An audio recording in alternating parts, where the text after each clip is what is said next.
கும்மிடிப்பூண்டி சிறுமி பாலியல் வன்கொடுமை சம்பவத்தில் 10 நாட்களாகியும் குற்றவாளி கைது செய்யப்படாத நிலையில் திருவள்ளூர் டிஎஸ்பி தமிழரசி மற்றும் கும்மிடிப்பூண்டி டிஎஸ்பி ஜெயஸ்ரீ தலைமையில் போலீசார் முக்கிய ஆலோசனையில் ஈடுபட்டு வருகின்றனர்.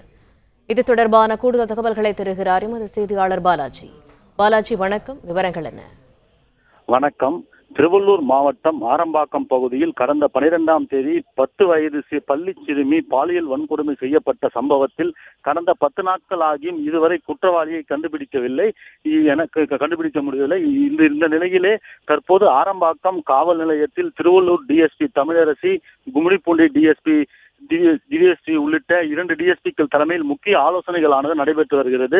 மேலும் இதுவரை ஆரம்பாக்கம் ஆந்திர மாநிலத்து எல்லைகளை சுற்றி ஆய்வு செய்து விசாரணை மேற்கொண்ட காவல்துறையினர் தற்போது 40 பேர் கொண்ட குழுவினரை அமைத்து தற்போது எண்ணூர், வில்லிவாக்கம், தாம்பரம், திருவெற்றியூர் உள்ள சென்னை உள்ளிட்ட பகுதிகளில் தீவிர விசாரணை மேற்கொள்ள தனிப்படையினர் அமைக்கப்பட்டு மேலும் 40 பேர் கொண்ட குழுவினர் அமைக்கப்பட்டு அனைவரையும் அனுப்பி வைக்கிட்டு விசாரணை மேற்கொண்டு வருகின்றனர்.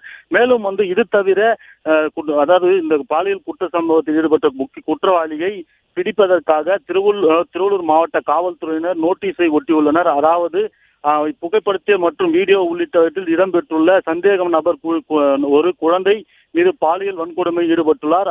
இவரை பற்றி தகவல் தெரிவித்தால் என்ற வாசகங்கள் அச்சிட்டு, அதாவது ஆங்கிலம், தமிழ், தெலுங்கு, இந்தி உள்ளிட்ட 4 மொழிகளில் நோட்டீஸ் அச்சிடப்பட்டு குற்றவாளி குறித்து தகவல் தெரிந்தால் பொதுமக்கள் 9920600948 என்ற எண்ணில் தொடர்பு கொண்டு தகவலை தெரிவிக்கலாம் எனவும், தகவல் தெரிவிக்கும் நபர்களின் ரகசியம் பாதுகாக்கப்படும் எனவும் தெரிவிக்கப்பட்டுள்ளது. மேலும் தற்போது இந்த ஆரம்பாக்கம் காவல் நிலையத்திலே திருவள்ளூர் டிஎஸ்பி தமிழரசி மற்றும் கும்மிடிப்பூண்டி டிஎஸ்பி உள்ளிட்ட டிஎஸ்பியின் தலைமையில் தீவிர ஆலோசனையானது நடைபெற்று வருகிறது.